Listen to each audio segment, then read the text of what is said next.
Ya, bismillahirrahmanirrahim. Assalamualaikum warahmatullahi wabarakatuh. Alhamdulillahilladzi hadana li hada wa ma kunna linahtadiya laula an hadanallah. Asyhadu an la ilaha illallah wa asyhadu anna Muhammadar Rasulullah. Allahumma shalli ala Muhammad wa ala ali Muhammad. Alhamdulillah. Apa kabar ayah bunda dan teman-teman semua?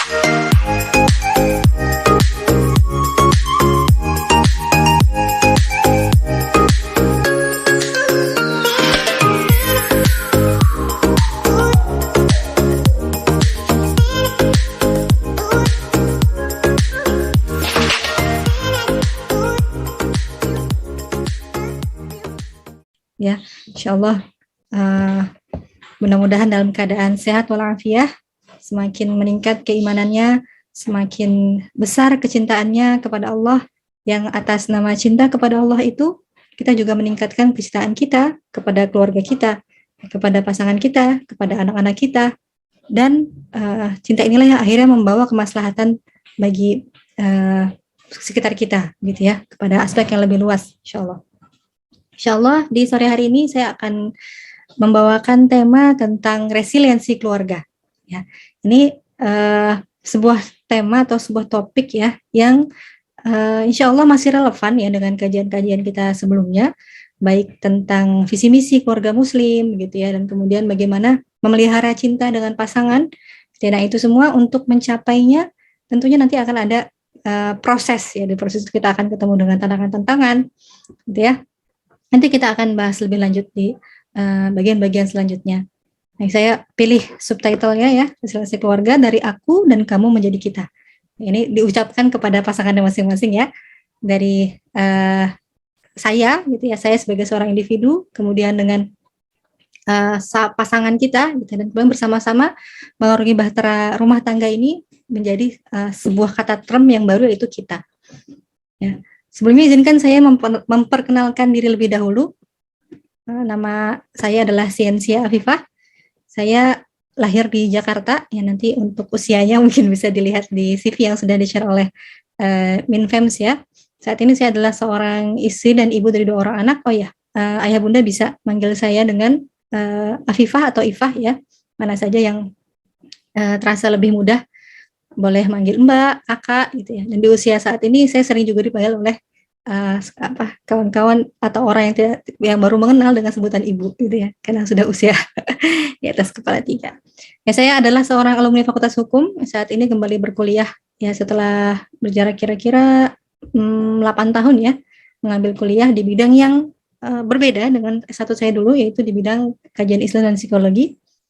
Saya juga diamanahkan untuk mengelola serta mengajar ya di sebuah lembaga Quran yang bernama Muyassar Quran Learning Center Depok. Nah, keberadaan saya sore hari ini, mohon maaf, juga merupakan bagian dari menjalankan amanah gitu ya. Kalau tidak dibilang sebagai sebuah pembelajaran buat saya sendiri ya, ini diamanahkan untuk berada di inspiring team dari Muslim Dream Family. Yang di sebelah kanan ini adalah potret keluarga kecil saya ya, ada suami, yang mungkin ada sebagian juga ayah bunda yang mungkin mengenal ya. Kemudian anak saya usia yang pertama adalah 7,5 tahun, kelas 2 SD. Kemudian anak yang kedua saya usianya sekitar 21 bulan ya, insyaallah menjelang 2 tahun. Nah, ini sekilas saja ya, mudah-mudahan di momen kali ini kita bisa saling berbagi ya di sesi diskusi nanti. Nah, untuk memulai sesi tentang resiliensi, ada baiknya kita mereview kembali tentang tujuan. Apa sih sesungguhnya tujuan kita berkeluarga? Ya, ini bisa direfleksikan ya oleh ayah bunda semua, oleh saudara-saudari semua, untuk apa sih sesungguhnya kita menikah dan berkeluarga. Ini juga bisa menjadi momen review visi gitu ya bagi yang baru mau menikah, karena ini nantinya juga akan berpengaruh kepada calon pasangan yang akan dipilih gitu ya. Kenapa kita berkeluarga? Apa karena kita tertarik dengan seseorang dan kita ingin selama-lamanya gitu ya. Happily live after ya. Happily for, pokoknya hidup selama-lamanya dengan dia gitu ya. Bersama-samanya dengan dia. Atau karena kita senang anak-anak mungkin ya. Atau juga mungkin kalau yang sekarang kalangan generasi milenial, generasi Z gitu ya. Itu menikah itu ada yang barangkali karena status sosial gitu ya, nggak enak ditanyain terus gitu ya, udah cepet-cepet aja nikah.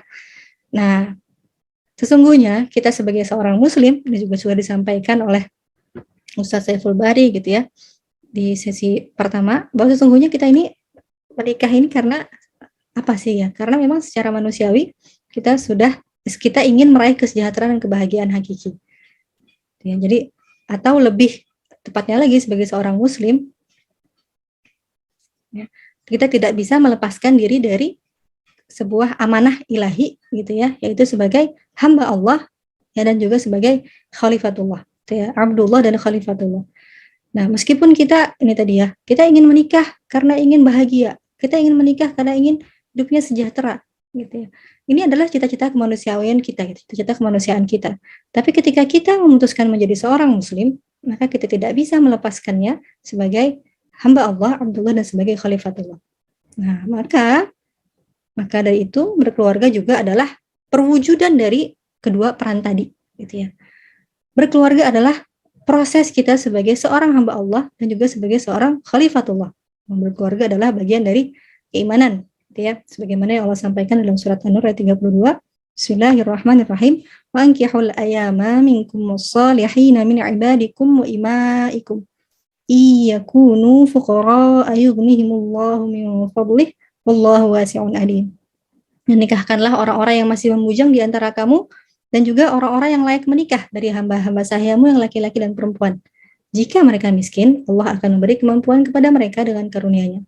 Dan Allah Maha luas pemberiannya, Maha mengetahui. Maka membentuk keluarga dari sini, insya Allah kita semua sepakat ya, bahwa membentuk keluarga adalah menjalankan agama, gitu ya. Bahwa memelihara rumah tangga yang sudah kita bangun adalah jihad juga, gitu ya. Adalah bukti kesungguhan kita sebagai hamba Allah. Bahwa menjaga buah dari hasil pernikahan yang tidak lain adalah anak-anak kita, gitu ya. Anak-anak yang lahir dari keluarga-keluarga masing-masing dari kita adalah bagian dari menegakkan syiar-syiar Allah. Ya. Nah, bagaimana perwujudannya? Ya, apakah meraih cita-cita kemanusiaan tadi ya, bahagia, kemudian dengan lingkup sebagai Abdullah, sebagai Khalifatullah itu adalah sesuatu hal yang mudah? Mudah nggak kira-kira? Atau sulit? Tapi kadang mudah, kadang sulit. Nah, ini dua-duanya kita senantiasa akan bertemu dengan dua poin ini, dua titik ini. Gitu ya. Kadang pada fase yang sangat mudah, kita begitu mudahnya menyampaikan pesan kita kepada pasangan, gitu ya. Kita begitu mudahnya menjalani peran kita sebagai suami, sebagai seorang istri, gitu ya, mencari nafkah. Tapi ada juga fase-fase di mana kita sulit. Ya, kita 2 tahun sudah berada di pandemi COVID yang mudah-mudahan yang menjelang menjadi endemi ya, menjadi fase turbulensinya ya sudah kita berhasil lalui. Tapi 2 tahun terakhir mungkin ada yang mengalami kesulitan ini, kehilangan pekerjaan begitu ya, kehilangan bagian yang sangat berpengaruh ya terhadap aspek ketahanan keluarga, itu ekonomi. Nah, faktanya yang kita lihat ini juga nampak ya dari data di Badan Peradilan Agama bahwa terjadi peningkatan kasus perceraian pada tahun 2021 sebanyak 53,5% ya dari tahun sebelumnya, atau sebanyak 447.000 kasus dibandingkan tahun 2020 yang mencapai sekitar 300.000 kasus. Nah, faktor utamanya yang menjadi perceraian tinggi ini adalah perselisihan dan pertengkaran terus-menerus ya, sebanyak 279 kasus. Nah, sisanya ada karena ekonomi, ada yang meninggalkan, ini meninggalkannya maksudnya berselingkuh gitu ya dengan pihak ketiga, ada juga karena faktor KDRT, ada juga karena faktor poligami. Tapi yang paling terbanyak adalah perselisihan dan pertengkaran terus-menerus. Nah, fakta ini menunjukkan kepada kita bahwa sesungguhnya menjalani rumah tangga itu memang sebuah hal yang challenging ya, hal yang menantang gitu ya. Bahwa meraih cita-cita kemanusiaan tadi, bahwa menjalani peran Abdullah, menjalani peran sebagai pemimpin di muka bumi dengan skup ruang lingkup keluarga adalah sesuatu yang tidak selamanya mudah, gitu ya. Nah, maka dibutuhkan resiliensi. Ya, ini resiliensi adalah sebuah term yang hampir mencakup gitu ya seluruh aspek-aspek bagaimana kita bertahan menjalani keluarga. Atau menurut salah seorang tokoh psikologi gitu ya, resiliensi keluarga adalah kemampuan keluarga dalam menggunakan potensinya untuk pulih, memperbaiki, dan bertumbuh dalam menghadapi permasalahan yang serius. Ya. Baiknya resiliensi keluarga ditandai dengan banyaknya potensi dan penguatan sehingga dapat membesarkan anak-anaknya dengan baik dan kasih sayang. Ya, ini definisi yang nanti kita akan kupas lebih dalam di bagian-bagian selanjutnya. Tapi sebelum itu kita melihat nih kepada bagaimana peraturan dalam negeri kita gitu ya di Indonesia ternyata sudah memiliki definisi juga tentang resiliensi dalam term ketahanan keluarga. Jadi kalau kita sering dengar ketahanan keluarga dan keluarga itu sebetulnya kurang lebih maknanya gitu ya mengacu pada istilah resiliensi juga. Gitu. Ketahanan keluarga merupakan kondisi dinamik suatu keluarga yang memiliki keuletan dan ketangguhan. Nah ini saya bold ya, keuletan dan ketangguhan serta mengandung kemampuan fisik material ya. Jadi fisik secara jasmani kita tangguh maupun fisik yang melingkupi sekitar kita dari aspek lingkungan tempat tinggal gitu ya. Apakah melindungi keluarga itu ya dari faktor yang membuat rentan, dan juga selain fisik ada psikis, mental, spiritual. Nah, keempat aspek ini ketika sudah tangguh dan ulet nantinya akan menciptakan sebuah keluarga ya, sebuah individu yang akhirnya menyatu menjadi sebuah keluarga memiliki karakteristik mandiri, dia bisa mampu mengembangkan dirinya dan pada akhirnya yang ultimate goal-nya ya kalau dari undang-undang ini adalah keluarganya hidup harmonis, sejahtera lahir dan batin. Ya tadi kalau kita tarik gitu ya satu kata kesamaan tadi cita-cita kemanusiaan gitu ya. Kalau secara naruliah ini kita kepengen hidup itu tuh harmonis, keluarganya sejahtera lahir dan batin gitu ya. Rumah besar, kamar banyak, gitu kendaraan lengkap gitu ya. Apalagi sekolah anak-anak ada dananya gitu ya. Ini hal yang memang kita ingin gitu ya, semuanya itu idealis. Tapi nyatanya memang hidup ini tidak seindah tidak seindah di drama-drama gitu, tidak seindah yang kita impikan ya. Perlu proses, perlu jalan berliku untuk mencapai ke sana. Nah, selanjutnya kalau kita ibaratkan gitu ya, resiliensi ini seperti bola yang memantul. Di sini mungkin ada ayah bunda yang senang mengajak anak-anaknya bermain bola gitu ya. Bola basket ya, atau mungkin bola kecil, bola bekel gitu kan. Yang kalau kita lempar ke bawah, dia punya daya mantul ke atas lagi. Nah, kira-kira seperti itu ya. Resiliensi adalah ketika kita sebagai sebuah keluarga ya bisa bangkit kembali ketika ada masalah-masalah yang membuat kita jatuh. Ya, keluarga yang resilient akan merespons secara positif setiap kesulitan dengan menggunakan cara-cara yang unik sesuai konteks, tingkat permasalahan, serta dengan mempertimbangkan sudut pandang seluruh anggota keluarga. Ini menarik. Nanti juga ada kaitannya resiliensi ini dengan pola asuh ya. Mana pola asuh yang signifikan menaikkan resiliensi, mana pola asuh yang akhirnya berdampak negatif pada resiliensi. Kalau kita gambarkan sebagai sebuah dimensi, resiliensi ini terdiri dari 3 dimensi. Yang pertama, sistem keyakinan. Jadi bermula dari aspek belief system ya, atau kita nih sebetulnya punya keyakinan seperti apa sih sehingga bisa punya resiliensi yang baik. Nah, mereka yang memiliki resiliensi yang baik biasanya adalah mereka yang mampu membuat pemaknaan di tengah kesulitan. Ya, dan juga senantiasa berpikir positif dan berprinsip transendensi dan spiritualitas. Nah, apa nih maksudnya ya? Bahwa ketika kita melihat sebuah krisis gitu ya, kita misalnya contohnya hal kecil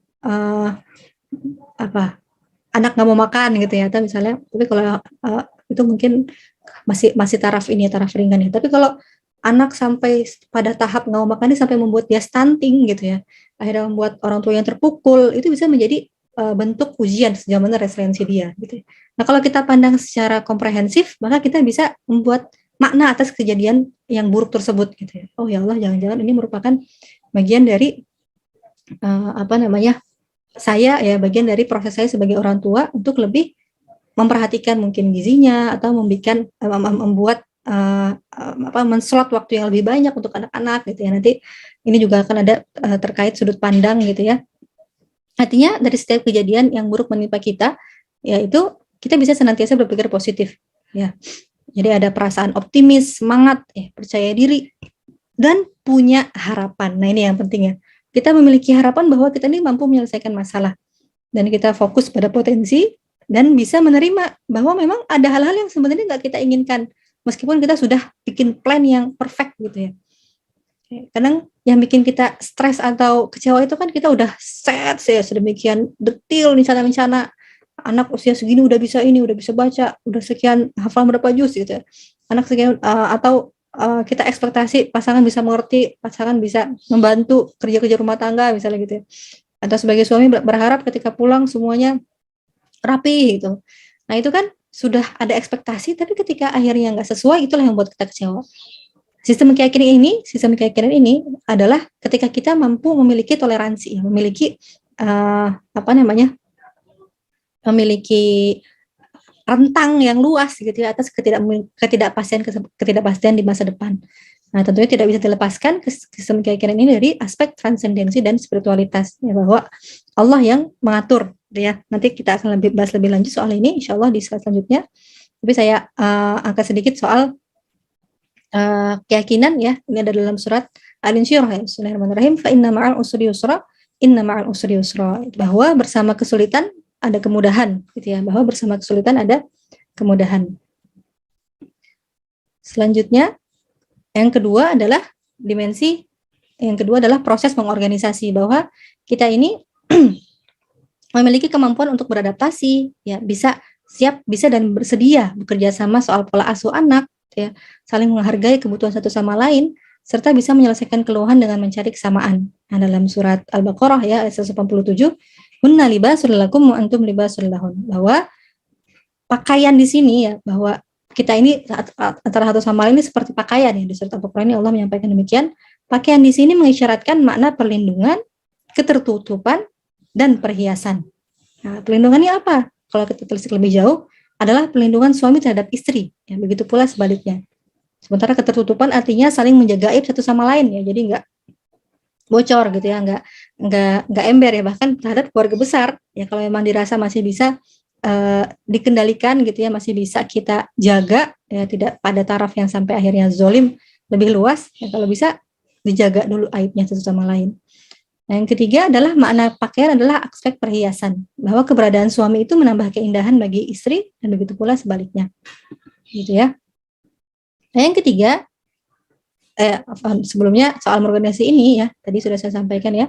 Yang ketiga adalah proses komunikasi dan penyelesaian masalah. Nah, ini aspek di sini ketika kita akhirnya dihantam sebuah masalah, gitu ya, kita siap untuk berbagi emosi secara terbuka. Kita siap berkolaborasi dalam menyelesaikan masalah, dan ada aspek clarity, ya, atau kalau komunikasi itu harus jelas gitu ya, nggak saling memendam gitu ya, nggak saling memakai isyarat-isyarat yang sulit untuk dimengerti gitu ya. Nah, ini butuh aspek keberanian, ya, untuk menerobos rasa ketidaknyamanan kita gitu ya. Nah, ini saya ingat salah satu ayat, ya, di surat Al-Baqarah, wa ashiruhunna bil ma'ruf, ya, bahwa kita berbuat ma'ruf terhadap pasangan, ya, sebisa mungkin ketika dalam kondisi marah sekalipun jangan mengucapkan kata-kata yang menyakiti gitu ya. Kalau dirasa akhirnya berpotensi malah semakin keruh, ya, sebaiknya kita ambil waktu dulu sebentar untuk mengambil jarak gitu ya, dan berpikir lebih dingin baru menyampaikan hal-hal apa yang sebetulnya perlu diselesaikan. Gitu ya.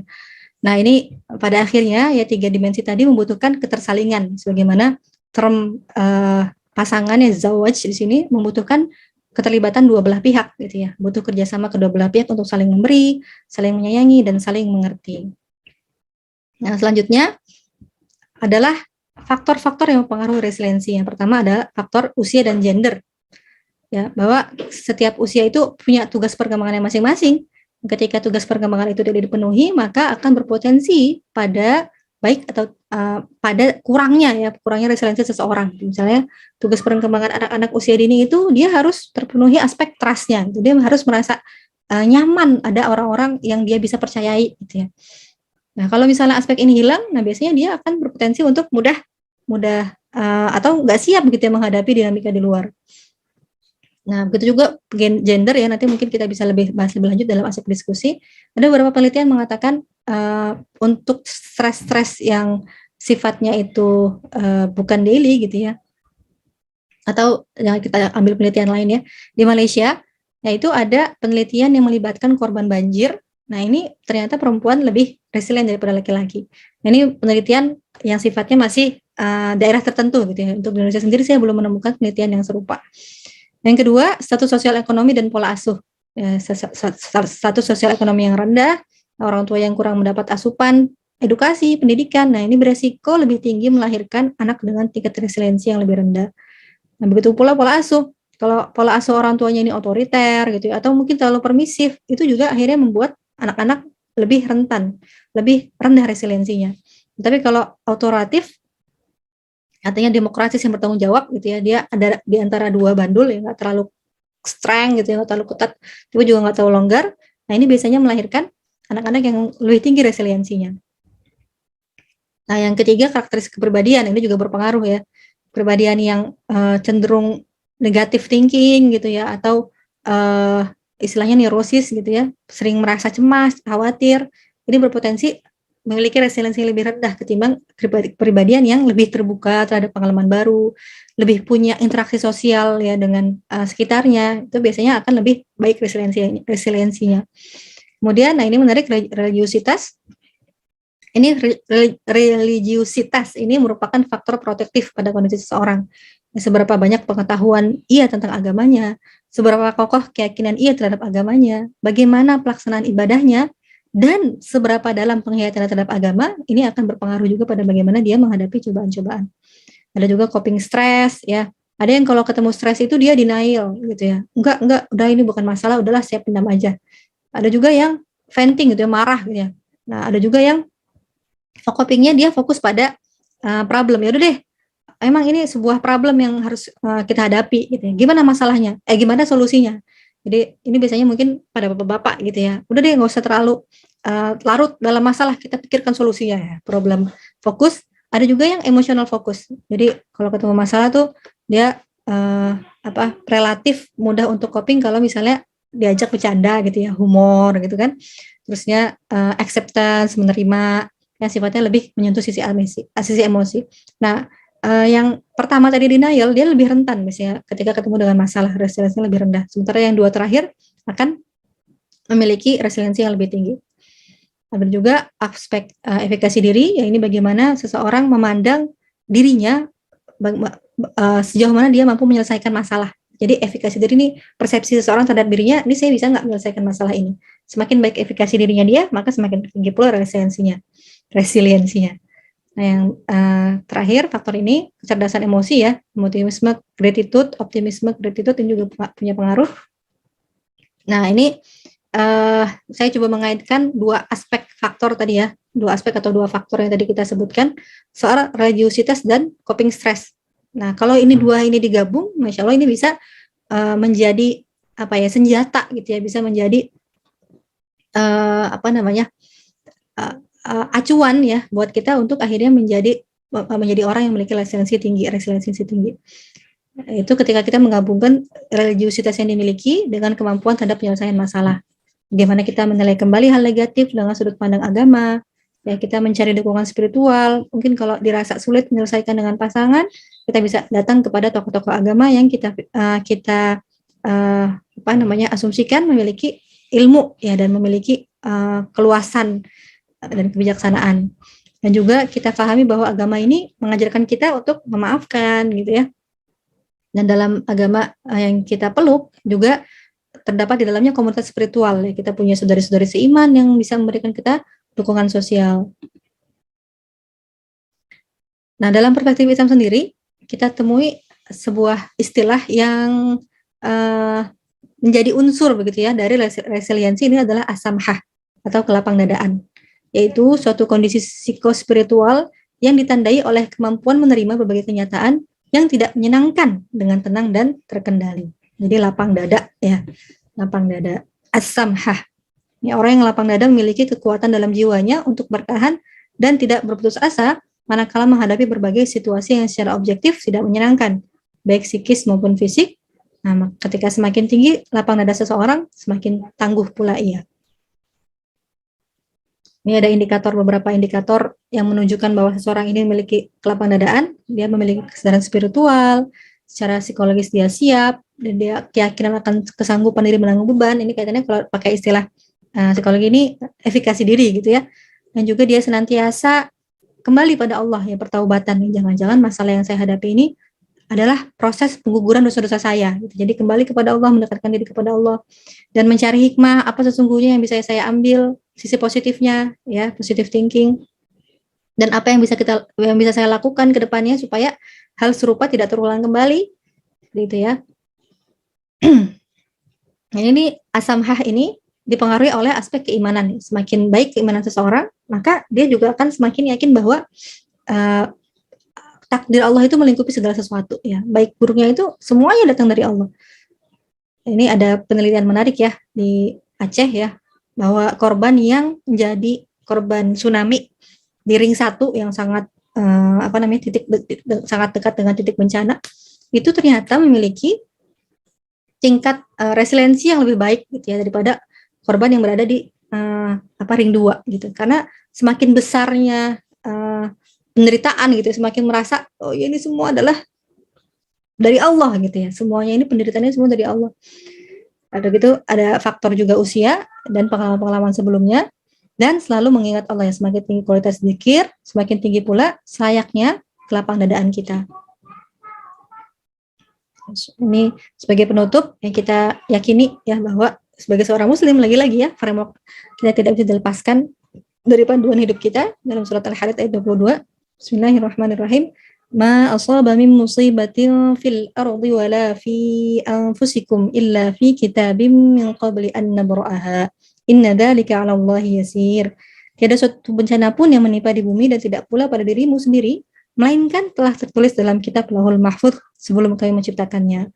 Sesungguhnya yang demikian itu adalah mudah bagi Allah. Jadi kita terima dengan ridha setiap takdir yang Allah berikan untuk kehidupan kita, dan kita ingat kembali gitu ya, ini mudah-mudahan bisa menjadi energi bagi kita semua. Perkataan Umar bin Khattab, andaikan sabar dan syukur adalah dua tunggangan, aku tak peduli yang mana yang harus kukendarai. Ya.